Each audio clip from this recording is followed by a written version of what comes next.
This your boy Doc T, and you are on The Modern Dissertation.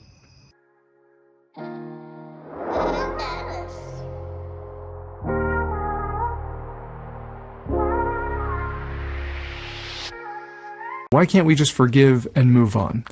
Because forgiveness doesn't lead to closeness or safety or connection. Now, forgiveness can lead to peace. That means we forgive them to let go of the debt that they owe us. That's why we say people owe you an apology. It's because they took something from you. There's a debt, there's a wound.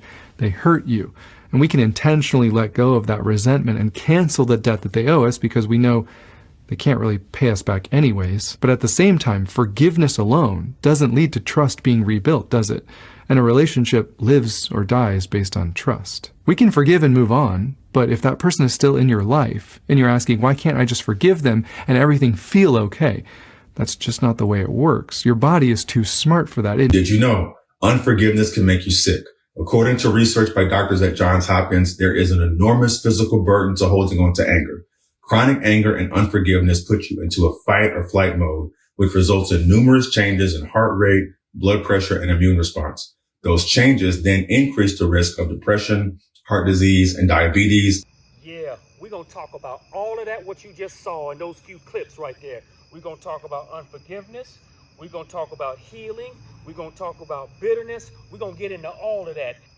So I've shared this many times, but I'll share it again. Once upon a time, as you know, I was married, but this can apply to anybody who's experienced any type of loss in their life.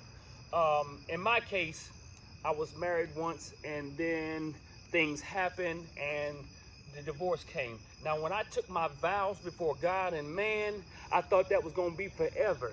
But for whatever reason, the marriage ended, okay? So I thought, a couple of years afterwards, I thought that I was over the whole breakup. I thought that I was over unforgiveness. I thought that I had let go of bitterness. I thought that I had grieved properly, but I hadn't. And because of that, it spilled over into other areas of my life. Let me make it plain. So when my daughter turned around 14, I want to say 14 or 15 years old, they came to live with me. And I didn't realize that when little girls and little boys, they turn teenagers, they start to express themselves more. And me and my daughter started butting heads just constantly. And one day my daughter said something interesting to me. She said, you know what? You're talking to me and you're arguing with me like I did you, you know what I'm saying? Like I'm mommy. And I thought about it for a minute and I was like, wait a minute. She's on to something. I was fussing at her and I was bumping heads with her, but I wasn't really bumping heads with her. I was bumping heads with my ex-wife. I was still holding on to bitterness. I was still holding on to unforgiveness. I was still holding on to anger, and I was punishing my daughter for my grievances with her mom. Well, that's not right. And so it wasn't until just a few years ago that I really began to take steps towards that healing process, take steps towards grieving and accepting the fact that, I made mistakes and that I had to let go of this bitterness and I had to let go of this anger and I had to process and say out loud how I was feeling. I was angry. I'm upset. I'm mad because the marriage ended. I wish it hadn't ended this way. I wish I could have done things better. I wish you could have done things better. I had to say it out loud so I could hear it. And then I had to allow myself to feel what I needed to feel. I had to allow myself to cry. I had to allow myself to be angry in a healthy environment. You see, the things that you don't admit out loud are the things that stay inside. Alan Wolfelt, great author, once said this. He said, grieving is the thoughts and the feelings that you feel inwardly, but mourning is what he calls grief going public.